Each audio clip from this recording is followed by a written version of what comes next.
Hello, everyone. This is the Syndication Attorneys free monthly podcast. Welcome to Raise Capital Legally podcast and YouTube channel, where we talk about topics of interest to real estate syndicators and fund managers with opportunity for live questions and answers before we sign off. I am Krisha Young, and this is attorney Kim Lisa Taylor, the founder of syndicationattorneys.com. Before we get started, please note that audio and video from this event will be posted on our podcast platform, YouTube channel, website, and social media, and will be available to the public. You can ask questions at the end of the broadcast by raising your hand or typing it in the Q&A. Information discussed during this event is of a general educational nature and should not be construed as legal advice.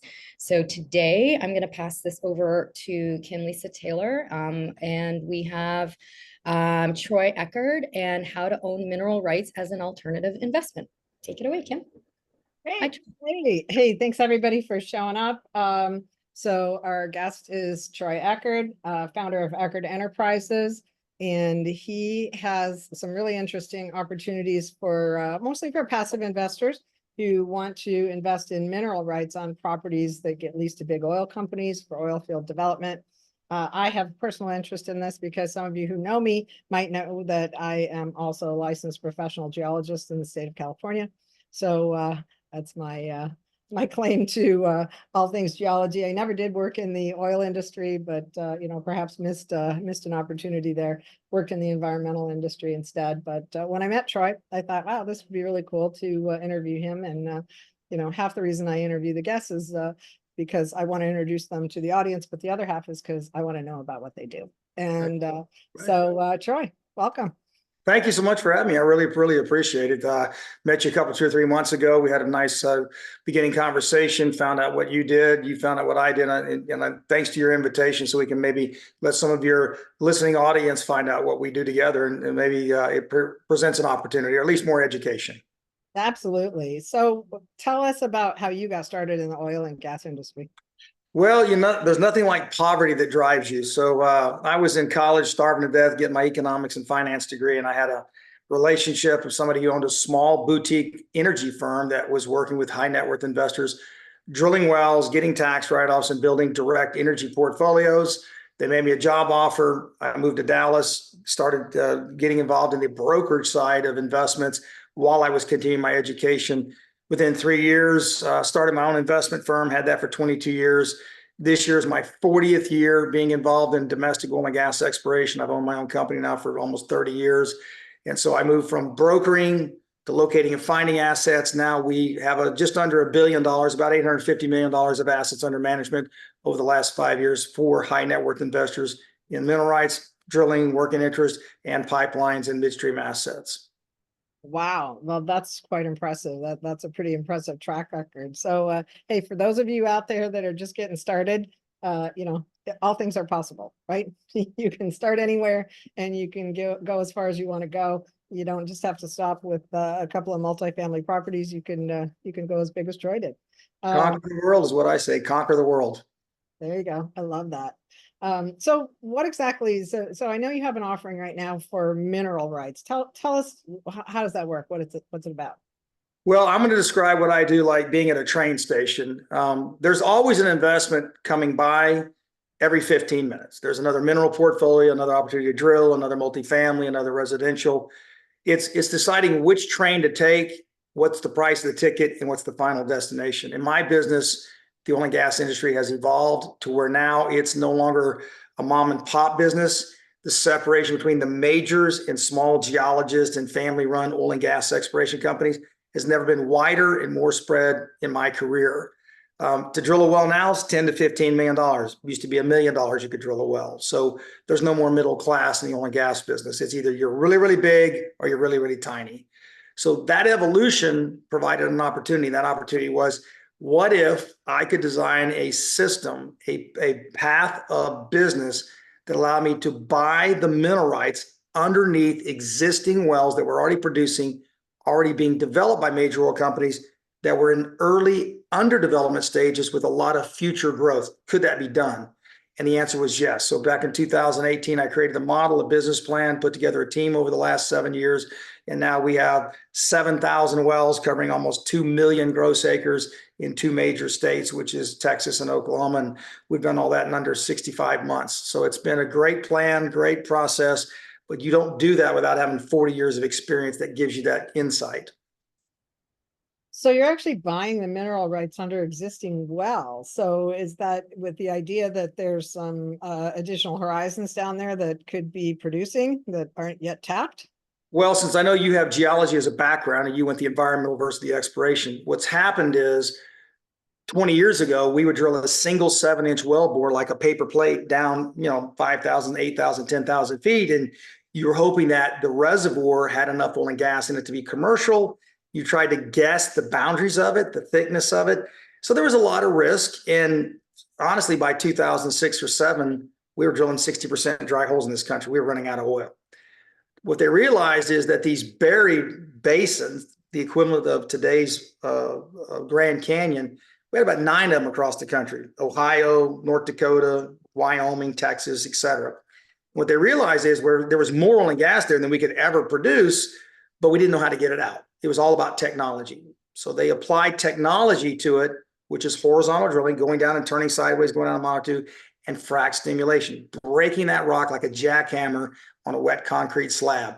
If you break that rock up, all the oil and gas molecules will flow. So over the last 18 years, they developed that, they designed that, and the engineers have become the heroes, because now these huge basins loaded with unbelievable amounts of oil and gas that were never commercial 15 years ago are now what's made America the #1 oil and gas producer. So it's technology, it's advancement in efficiency. They've turned the oil and gas industry to really a manufacturing process. So what we do is we say, look, I don't have to be the smartest guy in the room. I need to be next to, or I need to join the smartest oil companies on the planet. Wherever they drill, I need to figure out how to buy minerals underneath their wells, knowing the future exploration is like buying a pen of pregnant rabbits. It's not the rabbit I'm buying, it's the next 8, 10, 12 rabbits that'll be developing over time. And that's really the game here. The game is buy, de-risked, knowing that it's underdeveloped with long-term future growth. Wow, and that's got to be a little bit of a talent for conducting the due diligence and making sure that what you are investing in is sound, correct? Well, the good thing for me, and I think everybody asked me what was my advantage when I started the business plan. I said, well, I was on the other side. I was the lessee, the oil company, leasing minerals from mineral owners, drilling wells. So I was on the side of being like the tenant if I was a landlord, right? So really mineral owners are better than triple net landowners. We have no liability, no expense, but we got to get somebody to drill the wells to create the cash flow and the value. So the idea is, do I want to buy minerals and hope and pray somebody leases and drills? No. At my age, 60 years old, what I wanted as little risk, if any, that I could. So don't guess where they're going to drill. Go where they drilled a well 7, 8 years ago. They drilled it horizontally with the new technology. Thousands of acres have been drilled, but the sequential success on the offsetting lease, 2 leases away, was, well, 1 well didn't work. It took 2, 4, 8, 10, 12 wells. So we come in and buy those producing de-risked minerals, knowing that it's just a matter of time do they drill the 3, the 5, the 10 additional wells. Well, we use the same thing that Elon Musk used. We use technology. So today I can get data on every well in the US. 10 years ago, I couldn't tell you what Exxon drilled. I didn't have it. So these software companies created scraping. They went to all the courthouses, scraped all the completion data, all the well data, all the geological data, and said, here's every well in the US. Now there's software we can do that runs analytics comparing thousands of wells in a single day, what was drilled, how they were drilled, how they completed, to come up with analytical numerical values that tell us what I can expect in production and timing and decline curves and value, something we didn't have 10 years ago. So it's really an advanced game. And the only reason why it worked for me is I drilled wells for 39 years. So I knew what the tenant wanted. That makes me interpreting the operator's motives and intent made it a lot more easy for me because I've been doing it for 4 decades. So what specific geographic areas are you looking in? Well, number 1, geographically, is based on red or blue. Okay. I'm working on red states, not blue states, because if you're going to have to go out and buy minerals and be involved in oil and gas, don't double your risk by being in the wrong state that's anti-fossil fuel. So the first thing was narrow it down by state politics, right? Second thing was, in each state in this country, they have different rules. So like North Dakota is simple and Oklahoma is simple. Back in the land grant days, they cut it all up into square miles. If you have 1 acre in that 640 acre square mile, you have the same rights as the guy that owns 639 acres. The state rules make it fair. So a 1 acre guy can't stop the 639 acre guy from drilling because he happens to be a tree hugger. And the flip side is they can't run that 1 acre person out because they're the big horse and I'm the small fry. So I like states where the state rules are conducive to equalizing shareholder rights, owner rights, and the rules don't allow somebody to manipulate me by contracts. That's going to be Montana. That's going to be Oklahoma. Texas we're in, that's a little more complex, but being born and raised in Texas, I know that system. But I will tell you the two easiest states for me are North Dakota and Oklahoma because of those state rules. Wow, that's interesting. I don't think a lot of people probably realize or understand that how much control the states can have over these kinds of mineral rights. Well, absolute control. And that's the thing is that, it's like playing any board game. If you play a board game and you know the rules, unless you cheat, the rules are the rules. Then it's just a matter of luck and understanding how to manipulate the game based on the rules. Well, in certain states, a mineral owner can buy those minerals and know whether it's Exxon or Chevron or a major that owns the bulk. And Troy Eckard and Kim Lisa Taylor own 2 acres. We're just like Exxon or Chevron. We have the same rights, so you can't squeeze us out. That's a pretty powerful asset to own, really. Yeah, that's amazing. So, but I guess, in every investment strategy, there's always some secret sauce. So clearly you must have established some relationships with these people that are going to lease this land from you and put the wells in, right? Well, we don't buy any open leases. In other words, all the minerals we buy have already been leased. Why is that important? One of your biggest risks as a mineral owners is not knowing who your dance partner is. Who's going to be the oil company? You can get Johnny Joe Oil Company and they cut corners. They don't have a big budget and they drill mediocre to poor wells. That means the extraction of the oil and gas under my minerals can be significantly discounted because I've got a poorly operated, inefficient, poorly run company, or they're very capital constrained. So we like to buy existing producing minerals because we know who the lessee is, we know who operates it, and we know their track record. So our secret sauce is pretty simple. We have 5 things we go off of. We want to buy only in states that really have very, very friendly fossil fuel regulation and rules because that helps us from the very get-go. We only want to buy existing producing minerals so we know who the operator is. We have cash flow from day one. We're making money the day we close and file it for deed in the courthouse. We only want to be in areas geologically that have multiple formations because what's going to happen is as you drill wells, they deplete. So I want more wells, higher density, but I want multiple layers to give me decades and decades of revenue because it gives me a terminal value greater than what I paid. We also look at the economics, and we only want to have oil and gas mineral rights that we believe with our background and 40 years experience, it can generate much higher than a 10% rate of return. We'll take 10% as our minimum, but our target is 10% or higher in rate of return because it's an alternative asset. And the last thing is we want to be, in my view, in areas that are predominantly oil-based or liquids-based. Natural gas is a tough market because we can turn on gas so quickly, and because that price and that volume gives us a very tight margin on natural gas. It makes a lot of money. Oil is the one that really gives you the big upside. So we focus on oil basins or the oily part of basins because we like the liquids component from value.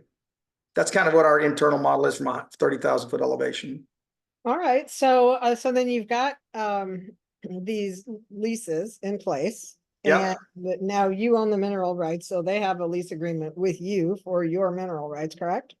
They have the lease agreement with the operator. Okay. And the lease agreement with us as mineral owners, right? We know what the terms by which our royalty, we got 18% or 20% royalty. So we then buy the minerals. We file our ownership in the courthouse because it's real estate. We file the deed.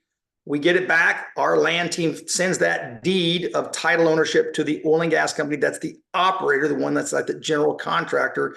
And we say Exxon, Chevron, whoever it is, we now own 20 acres in this 1 square mile. We're in that well. We now own a piece of that, any future development.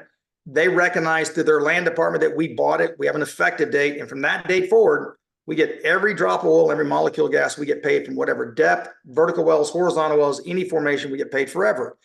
But what we're doing is we're buying essentially existing producing wells, and then we look at what we call regulatory. Well, that particular mineral shows that Exxon has 3 wells that have been applied for application for drilling, permitted. They've already drilled and they're waiting to turn them on, or they've already been drilled and turned on, but the seller hasn't gone to file their record. And so they're trading that value based on, hey, I got 3 new wells. They're coming online. They're online. Here's my values in the marketplace. So the way we do it is probably one of the most analytical ways of any mineral buyer I know. We look at it from exploration. We use engineering software. We use all kinds of regulatory applications. We have an actual analytic service that tells us when Chevron files an application, it turns into cash flow within 187.5 days. So we know the days from application to permit to drilling to fracking, and all that analytics goes into what we are willing to pay and how we create our portfolios. And then these leases, are they structured so that you get a share of royalties, you said? How do royalties work? Well, in the old days, some of these leases are since the 1950s because these vertical wells have been on for 80 years, right? So the lease might have been 1950. And in those days, you were just lucky to have an oil company drill a well. So you might have only been able to negotiate a 12.5% royalty. So you got what I consider to be the lowest amount. We'll discount what we pay for it because they gave up royalties, so it's worth a lot less. Today's market are pretty sophisticated oil and gas mineral owners. They're trying to get 20% to 25% or higher. So a royalty percentage with 25% is worth twice as much as 12.5% on the pay, right? We blend that depending on the lease, the royalty payment. So inside of our portfolio, you might have 60 sections of land, might have 120 different leases at different royalty, and the average blend in Oklahoma is like 18.275. In West Texas is more like 20%. So it's a function of timing, the aging of that contract or lease document, and how that comes out as far as calculated value per acre. And then, of course, you guys keep a share of that and pass on a share of that to the investors, right? No, the way we do it is pretty simple. I decided from the very beginning, the way I wanted to do it in order for me to be exempt and comply and follow SEC guidelines, I actually buy the minerals. I own them free and clear. I've taken all the risk. If nobody writes a check, I'm buying what I'm willing to keep and retain. We then utilize our high net worth investors as our bank, our capital source. So I have some great relationships, have had for 40 years. I go back to my partner and say, look, I'm about to buy a $10 million portfolio. Do you guys think you're in liquid position to do that? Yep, we're good to go. We're ready to stand behind you. Okay, great. My job is to go out and buy those minerals at 25 to 40% below market value. Banking's tight. There's no liquidity. So there's very few buyers that can buy with cash. Our success has been for almost 6 years that we're the number one buyer. We're the only cash buyer. We've never missed a close. And we now own close to 62,000 net acres, almost $1 billion in minerals, all cash paid for. So what happens is somebody comes to Troy and they want $4 million. So that sounds good. We're looking at maybe like 2.7 million is the right price. Why? I've got to do all the work, all the back office. Then I got to put it together, buy it. And then I offer to my partners at about a 35% average, about a 35% gross margin markup. Why? By the time I pay the taxes on the money that I've generated, by the time I do the back office, the long-term maintenance on it, we don't charge any equity. We don't take any equity out. It's a one-time investment. We don't charge any fees for managing it. So you're buying with one time a piece of real estate. What we then do is we do all the back office, we manage, we do the distributions, and that's all part of your investment. So our partners enjoy the fact that it's a single investment. It's real estate. It's titled. We do all the work, and there's no back ends. There's no reduction of your equity. So it's a great statement. Initially, engineers, geologists, guys in the business were like, well, that seems like you're marking it up a lot. I said, well, then don't invest in me. Go invest somewhere else. And they come back about 6 months later and go, I can't find the minerals of your quality, and I can't find them at your price. I said, you know why you can't? Because you can go buy 5 acres and spend 100 grand. You don't have the money, the clout, or the team to find that $5 million package, and I'm getting it cheaper because I'm buying it in one bulk. I do the work, and I hand deliver it to you at cheaper than what you could buy yourself. Now I've got engineers, Exxon attorneys, CPAs, geologists. They're all my partners because they're like, nobody can buy them at your price or the quality of minerals. So it makes for a great symbiotic relationship. Investors don't know oil and gas. We do. Investors have cash, but they don't know where to put it. We don't have the cash. So together, jointly, we created a great unity, which allows us to do what we do, which is buy minerals at below market price and provide great returns for our investors. Wow. Well, that sounds like a really nice model. So you do have an offering. Yep. It is open. It's a 506C Reg D offering. That's a good question, my lawyer. What we do is we actually sell it as real estate. So when we put together a portfolio, it does not have a tax ID. It's not a SPV. It's a straight up, let's say I have, like right now, I have a $10 million package called the Atlantis. All right. You could say I'll put in $1 million, and that means I'm going to own 10% of all the minerals, all the sections in there. We'll give you a purchase sale agreement. You sign that you're going to buy it. We agree to manage it for you. We'll hold title. We'll do all the work for you, but it's yours. You'll get an exhibit that shows you every single section, every legal description, every mineral in there. and it shows you your fractional ownership of every mineral tract in there with that exhibit and that purchase sale agreement. But it's yours. It's real estate. You own it. So there's no tax ID. This is 12 distributions a year, once a month, and a 1099. No connectivity to an SPV or a single taxable entity. We then created a application called Eckard Insights, and Eckard Insights is the only app like it in alternative asset space. We wanted to be mainstream. So on that app, when you become a partner, you fill out the purchase sale agreement, you fill out the documentation, you invest. We'll upload all of your deeds, all of your records, all your PSA. Now you have every well, every detail scraped every single day for wells, what they produced, your apps, your information. Some of our partners got themselves in financial jams here in the last 6 months. So now what we created is a second part of this information app and this access app, besides all the education. Now we created what's called a P2P market, partner to partner. We don't charge a fee. We don't charge commission. It says, hey, I'm in a jam. I got cancer, got divorced. I need to buy, pay off a loan. They go on and post, hey, I bought minerals from Troy last January. I want to sell 100,000. 2,000 other high net worth investors look at the minerals, and now they buy them from each other. So we provided that service to give you that liquidity component you normally don't have inside of alternative assets. The idea for me is I just want to buy minerals that I want, and I can't afford to buy a $20 million package. I need my partners to put up 17 million, and I'll put up 3 million.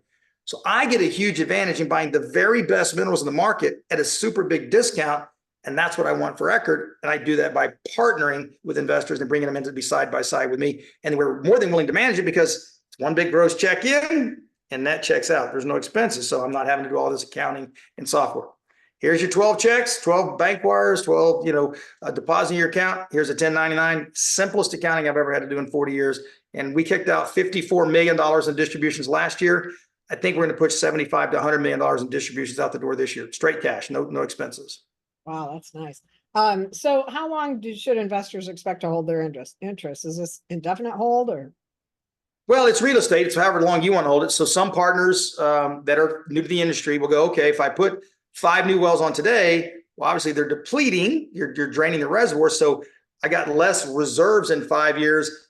If I don't believe there's more reserves down there, I might be thinking, wow, I've kind of got a great return over the first 5 years. Maybe I've made 60, 70% cash on cash return. I should go sell that because these wells are depleting and I'll go reinvest in something else.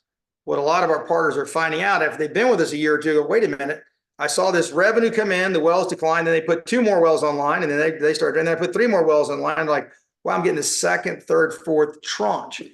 For me, we created an AML strategy. Aggregate fractional interest that nobody else wants. No big private equity group is going to chase a 20-acre tract of land. So we're out there doing the dirty work, picking up all these great high-valued minerals. We're doing it 5, 10, 20 acres at a time. Right. The second part is the M, the maturation. You got to let these wells drill, come online. You know this from geology. Your highest production rate is in the beginning, 24 to 36 months. Well, you get a lot of cash back. But once that well stabilized, these wells are projected to last 25 to 50 years. So you got the long-term cash flow. But the L part is the hard part. It is, what was your basis getting in? Are you doing a 1031 and you simply want to hurry up and buy the minerals and cash out in 5 years to go back to traditional real estate? Or are you taking this cash, using the cash flow to invest elsewhere or buy more minerals? Every individual has their own protocol. We're finding less than probably 3% of our owners want to sell. They started off thinking they wanted to sell, but now they're like, wait a minute, I'm making $10,000, $20,000, $30,000 a month, no expenses, no headache, and no liability. Why would I sell that asset? And I go, now you understand. So it's a learning curve. You brought up a really good point, though, is that people, because they actually directly have a deeded interest in the real estate, they can 1031 exchange in and out of it.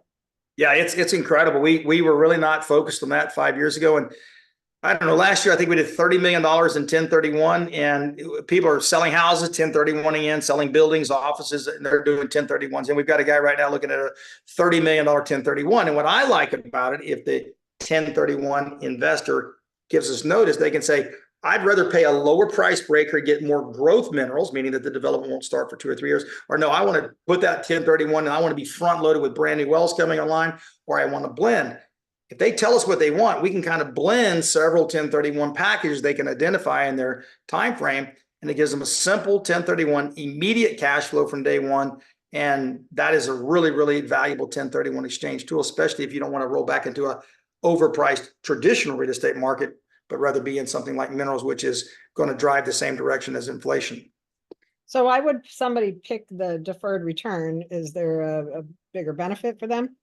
Yeah, my engineer partner who started this 5 years ago says, look, I don't need the income. He says, I would much rather have growth. So instead of paying an average of $13,000 an acre in this portfolio for 9,000 acres is just fine. I know they're going to have 5, 10 wells drilled, but maybe the oil company they own 300,000 acres. They've got 5 rigs drilling. He just knows they're going to drill it, but it might be the 3rd or 4th year. He'd rather take that net present value discount on the purchase price, buy it at a lower cost per acre, and let the revenue kick in 3 or 4 years. And the old adage is, if you think oil and gas will be higher valued in 3, 5, 10 years, buying it today at a lower price makes more sense. So that's why I think Exxon bought Pioneer. Exxon looked at Pioneer at $60 billion and said, Pioneer is essentially run the gamut. They got as high a value as they're going to get. They own thousands of locations, just about 1 million acres. And Exxon said, we're stealing this company for $60 billion because we're using 1 year's income to double our position. And in my calculations, I think they bought it for $60 billion. I think it's got $500 billion to $1 trillion in future value. So Pioneer thought they got a great deal. Exxon think they stole the deal. And that's kind of the differential between what you think today's value is and where you think the value is in 10, 15 years. I've got minerals I've owned for 30 years that started off kicking off $1,000 a month. Here I am 25, 30 years later, now making $3,000 a month, 3 decades later, because price of oil's higher, wells are extracting more, horizontal drilling. You're like, it's a gift that just keeps on giving. Nice, nice. Okay. Krisha, you want to tell us about the book offer we have for people? Yeah, absolutely. This is so fascinating, Troy. Thank you. You're welcome. Yeah, so for anybody watching or listening, we have 2 books here. If you are new to capital raising, the first one is for beginners, and the second one is for more advanced capital raisers. If you would like us to mail you a physical copy, you can text the word syndicate, SYNDICATE, to our phone number at 844-796-3428. Again, text the word syndicate to 844-796-3428, or you can head over to our website, syndicationattorneys.com as well. And there's a button on there where you can access your free book that way as well. Thanks a lot, Krisha. I appreciate that. All right. Well, Troy, this is truly fascinating, and I'm so glad that you're sharing this information with us. It's clearly making it clear to me I went into the wrong field. Should have gone into oil and gas. Should not have gone into environmental. I don't know. Environmental is a pretty healthy industry, and it's just going to become more important. But the thing is that no one knew this shale was going to produce. I mean, George Mitchell spent 13 years developing horizontal drilling and fracking in shale. The whole industry made fun of him. You crazy old man, you're trying to frack wet concrete. What are you, stupid? And he just kept plowing away. And he said, it's the most organically rich formation. If I can ever figure out the combination between exposure of wellbore and how to release those molecules, he's going to come up with the answer. And he did about 1997. It didn't take off really until 2010 because it took oil going to $145 a barrel for finally the oil company said, okay, now there's enough reward to take the risk. And that's really what happened. Today, it's really kind of cool because today what they've done is they've turned the whole industry into manufacturing. Now they go out and they'll drill 4 to 8 wells at a time. They're using drilling rigs that walk on pads like Star Wars. They'll pick up, move over 50 feet, set down. They can do it in like 6 hours. It used to take 3 or 4 days. You got guys in logging trucks, and on the drilling rig, you'll see these guys there. It's all computerized and plexiglass, and they got their hands on pads, and they're drilling and taking the rig and breaking it apart without anybody on the floor of the rig anymore. It's crazy. So that advanced technology has turned us into a manufacturing business. We're with one oil company now. They said, we're going to drill 70 or 80 wells. We'll go drill them vertically, come back and then drill them all horizontally. We'll then come back and frack them all at one time. Then we'll come back and equip them all at one time. So it's just this whole assembly line. And what's happening is they're figuring out how to shave cost, be more efficient. And through redundancy, the wells are getting better and better and better. I mean, wells that were really good 5 years ago are half as good as the wells being drilled today. So more oil, less money, less rigs, less people. It's just really a kind of a cool way things are evolving. Well, I just want to point out that this is a little different than what I used to do as an environmental consultant, because my memories of those days were standing behind a drill rig with steel toe boots and hard hat, breathing diesel fumes while the drillers are collecting soil and groundwater samples. And yeah, but it wasn't quite the experience you're describing. Well, you definitely made the right choice, because to be candid with you, in the last probably 10 years, there's very few geologists in those meetings. I don't need to know where there's a basin, a Grand Canyon buried that covers 40 million acres. I really need engineers. Now, I do need one geologist to maybe keep me away from some faults so I don't have drilling problems. But honestly, I have not had a true dry hole in like 5 years, 6 years. I mean, you virtually hit 99%. Usually you have a mechanical failure, or something happens from a mother nature perspective more than a fact there's not oil and gas in place. So engineers have become the mainstream of what we need.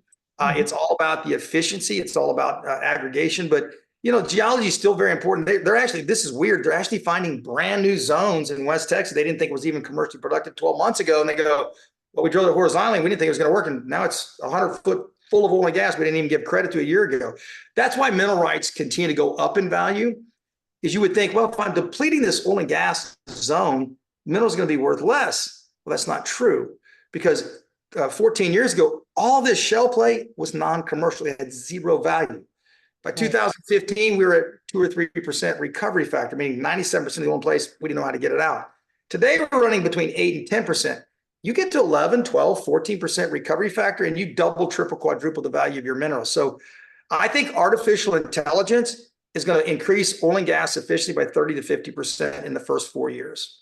Yeah, I was going to ask you what you thought AI would do to all of this, because it seems like there's so many numbers and so much data to be crunched. That seems to me a good place for AI to step in and start creating efficiencies.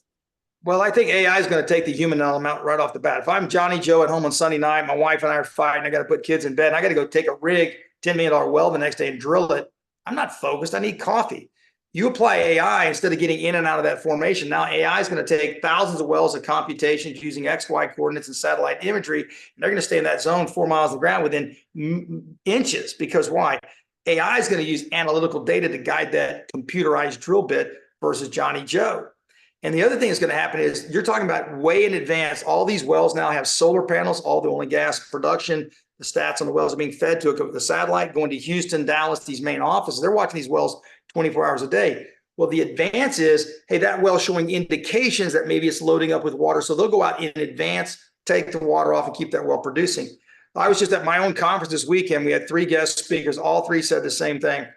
AI is where everything's going to be. AI and oil and gas is going to increase massive production. And AI is going to increase gas demand by 30 to 50% because AI takes so much consumption of energy. So on 2 hands, AI is going to improve us. They're about to add a huge amount of demand for natural gas, which is a great place for a mineral owner to be, meaning somebody's going to have to use my product and we're not drilling as many wells. The price is going to be much, much higher in the future. So at 60 years old, I found out I've won the lucky chair. I'm in the right spot. And it's about time after 40 years of hard work to finally be in the winner's chair. And that's a good thing for my partners as well. Well, part of my undergrad was a major in environmental studies, and I remember them telling us back when, and I'm not going to tell anybody when that was, that we were going to be out of oil. Fossil fuels were going to be gone. They were going to be depleted 100% within 20 years. And I will tell you that that time has long gone and passed. So, what about that, Troy? Is I did a whole paper on peak oil theory, and even today, I argue with my own geologists and my own engineers, my own company. They're like, well, all the tier 1 wells have been developed. I go, really? Define tier 1. Well, it's the best rock. I mean, wherever the most oil and gas organic material is, the best rock. I said, okay, so these minerals are in the best rock. They've drilled 2 wells. How do you know that at $85 a barrel, you can get more reserves because you can afford to drill a better well with more frac sand? Well, that's true. So that tier 2 now becomes tier 1 because of commodity price. What if you find a new zone like you did 8 months ago that had no value? So the idea for peak oil theory is that you discount rising demand and you discount commodity price. You get to $400 a barrel, you can triple, quadruple the amount of oil and gas that can be discovered on this planet. So oil and gas is in abundance from North Sea to Africa to Guyana to US. It's a function of risk and reward. So for me, I look at peak oil theory, that's nothing more than a bunch of ways to sell books. It's a bunch of BS. I thought that 30 years ago. I think of it today. Today, what it is, it's truly, I think oil and gas limitations on supply is a function of demand. If you've got demand that continues, regardless of commodity prices, You have billions of barrels of oil that are sitting there waiting to be discovered. All it takes is enough financial reward to make it work. So I'm a firm believer on the demand side on this product because I think we have plenty of supply. Supply is only limited by demand and the commodity price paid. That's it. We'll never run out of gas. So we have, government push and, a lot of environmental concerns pushing everybody to go to electric vehicles. How's that going to affect this? That is great news. Every time Biden opens his mouth, oil goes up $5 or $10 a barrel. See, the idea is you can have an alternative energy idea, except for one thing. If the consumer can't economically use those alternatives, have easy access, consistency, and reliability of that access, the consumer never adapts it or adopts it, right? What we have is this push for unrealistic alternative energy. In my calculations and people that I've talked to, you would look at, let's say, solar and wind and say, for that to be economically pari passu or value add compared to crude oil or natural gas, oil would have to trade over $150 a barrel. So without subsidies, solar and wind don't work until oil prices are $150 a barrel. When oil's at 150, now you can afford wind and solar and without subsidies. So as long as we continue to have successful low cost per energy unit in oil and gas, it makes the distance between alternative energies even being remotely viable further and further and further away from reality. So I like when they pass, like right now, they've told banks, don't lend to oil and gas. Great, we'll draw off our own money. Don't offer any kind of incentives, deregulate this, deregulate that, stop them from drilling federal land.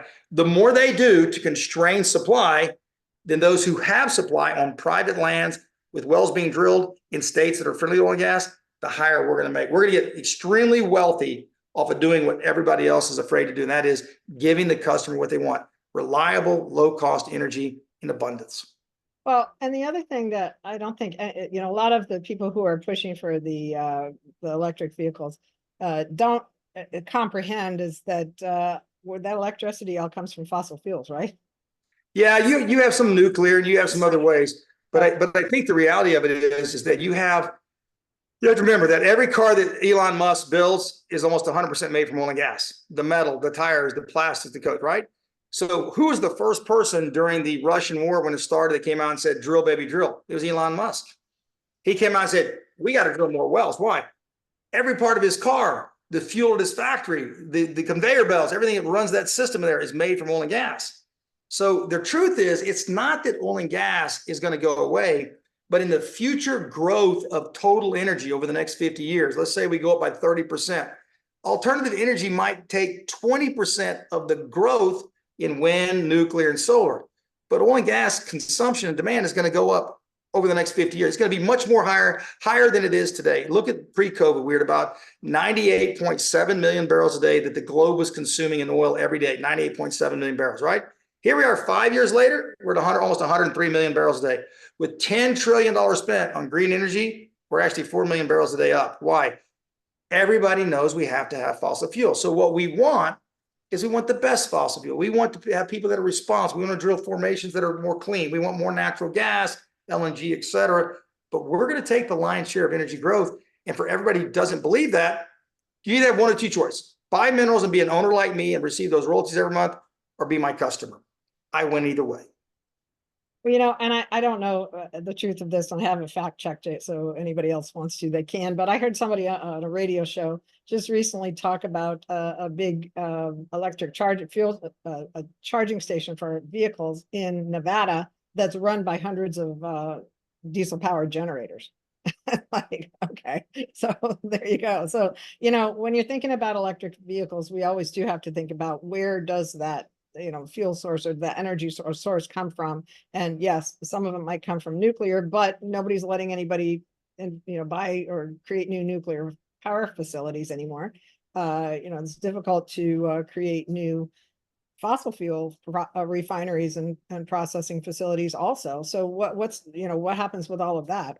You can get the oil out of the ground, but are you always going to have enough capability to process it? Yeah, I think the reality is that we're limited on refineries, but let's go back to the core. So if I'm looking at traditional real estate, I got raw land developers. I got what I'd consider to be developers where they're hiring architects, repurposing the land, getting changes in zoning, et cetera. Then I've got vertical developers who want to build shopping. You have property managers. So there's a whole systematic chain of participation in the traditional real estate. Oil and gas the same way. You're not going to stop at Exxon and Chevron and Diamondback and these major companies. They're going to keep doing what they do. It's predominantly on private lands. So I look at this and say, how's the safest, best way to be part of oil and gas that prevents you from having a lot of this downstream problems, right? Like, I don't know if I want to be in processing because now I've got a smokestack with carbon coming out and they're mad and they want that refinery to trap that carbon and put it in the ground. We got a carbon project coming on our pipelines right now, right? So I said, what's the safest, best way? Well, I want to be the mineral owner, because if Exxon files bankruptcy, that's too bad. I still get paid even if they're in bankruptcy. 100% of the oil and gas in the ground is mine.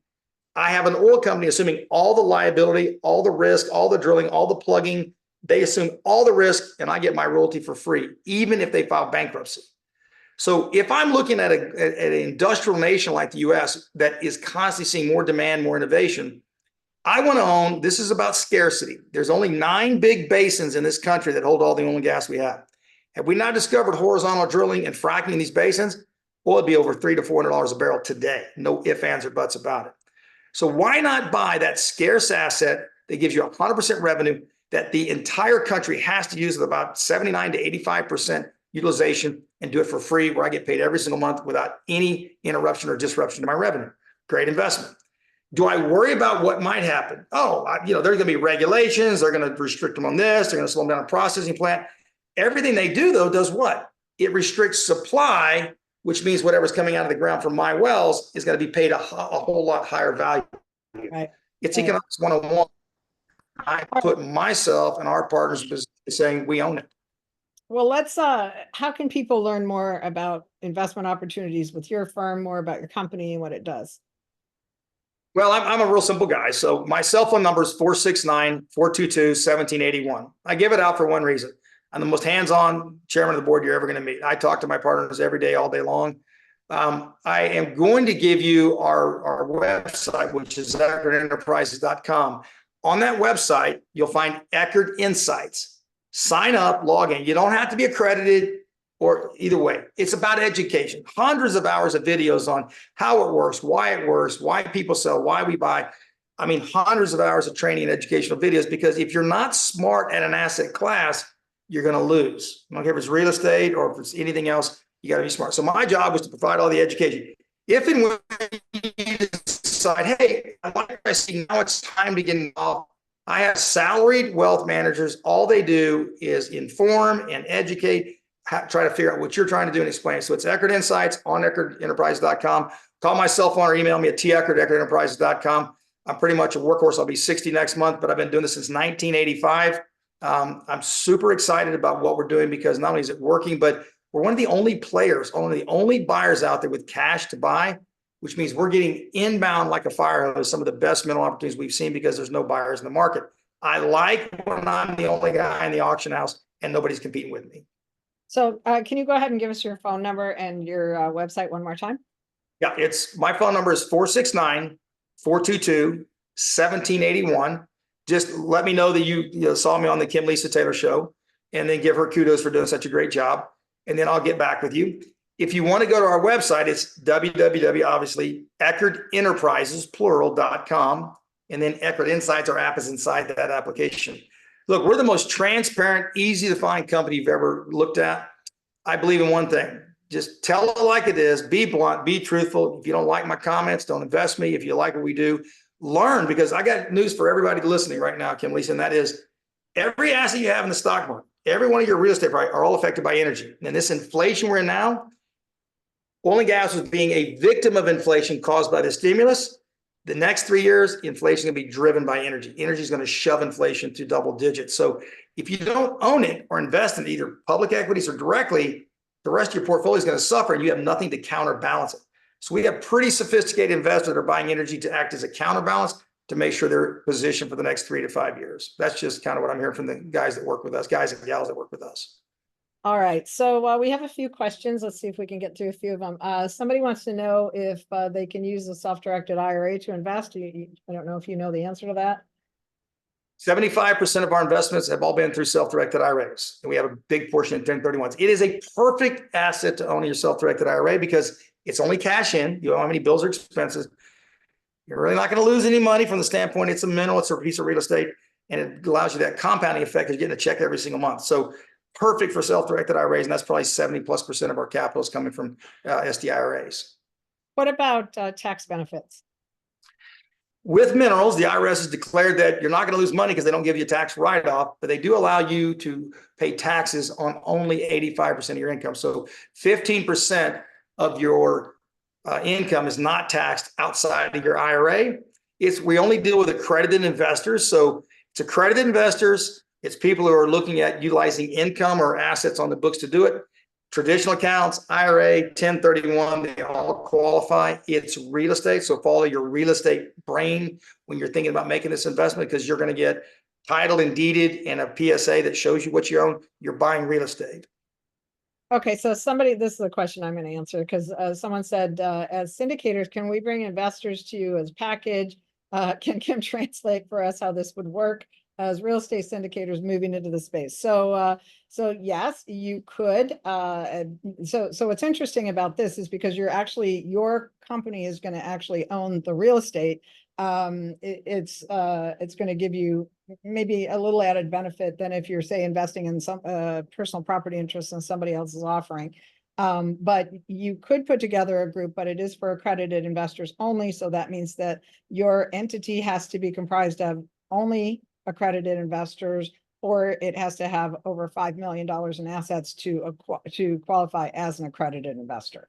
So yes, if you can meet that one of those tests, then you would be able to put together your own LLC comprised of your investors that then invest in this, at least from an accredited investor perspective. Anything you want to add to that, Troy? Yeah, we've had hundreds of people come to us about raising money. They want to be paid commission. They want to mark the deal up. I said, look, I'm basically in the oil and gas business buying minerals. Our price, you want to buy 5 million to the 10 million, put it in an LLC or an SPV that you created with your investors. You want to charge them a fee, you're more than welcome to do that. I'm not going through FINRA. I'm not going through investment advisors. I'm basically offering real estate for sale. So what I tell people is, I said, look, you can always do it legally and you can always do it professionally. And the real value add here is how you structure it. So to me, if you want to create an LLC, follow the law, get Lisa to do your work for you, and make Kim Lisa to do all the work for you, make sure you're legal, then you'd come to us and say, hey, I've got $5 million I want to buy in minerals with my group. That's great. We just don't want you being out reselling a security. We don't want you going out there pitching a deal. You're not representing us. You're not an agent. You're buying as an entity following the law. And what you do inside that is up to you and your lawyer that you're working with. I just don't have investment. Right? People are always like, hey, we want to raise money for you. I go, well, I did $300 million by myself with 8 wealth managers inside. This year we'll do close to $500 million. I don't really money. I'm not being arrogant. I know what I'm doing, and I'm a workhorse. I act like I'm 40 when I'm 60. And we have built in a tremendous, right now we're averaging almost 15% cash on cash across the 100 portfolios. So we're crushing it on performance, crushing on capital. We'd love to talk to you what you could do with us and how you could help us. But we'd have to have somebody like Kim Lisa going out. How do we do it legally? Because I don't believe in gray, or it's black or it's white. Yeah. So talk to us if you want to try to put together a group to do this, and we can go in depth on what the requirements would be. As far as I think we've gone through all the questions. We've answered everything that's out there. Troy, I want to thank you so much for joining us today. I've got an education. I know I'm going to have to listen to this again to be able to absorb it all. And I'm going to suggest that you all do too. We will be putting this up on our podcast channel, Raise Capital Legally, also on our YouTube channel, Raise Capital Legally. If you haven't already gone and subscribed to our YouTube channel, please do. We're trying to get our subscription numbers up so other people can realize that this is a great resource for learning about all different kinds of stuff related to investments in real estate. And Troy, again, thank you so much for coming. Any parting words you want to say? Thanks for having me. I really appreciate it. Yes, ma'am. Okay. All right. Thanks, Chris. Well, all I would tell you, I want to leave this with your capital raisers. Okay. You need to start with what the client wants and create your product to match that. The reason we're having so much success is we didn't try to put together something for us to go raise money. We put a great asset together and said, what would we want if we were the investor? I'm hearing a lot of people having a tough time raising money. Raising money is super easy. Finding a great asset is very, very difficult. So I would just encourage you to use Kim Lisa Taylor and people like her to sit down and really take a look at what you have, what you're doing, and how they match legally versus what the customer wants. And you'll find that the doors of how much capital you can raise will be wide open. There's plenty of money out there. They're just being a little more select who they give it to. Anyway, thanks for having me. I hope you Thank you. guys contact us. If you do, let me know. Thank you, Lisa. I appreciate it. Thank you. Bye-bye. Take care.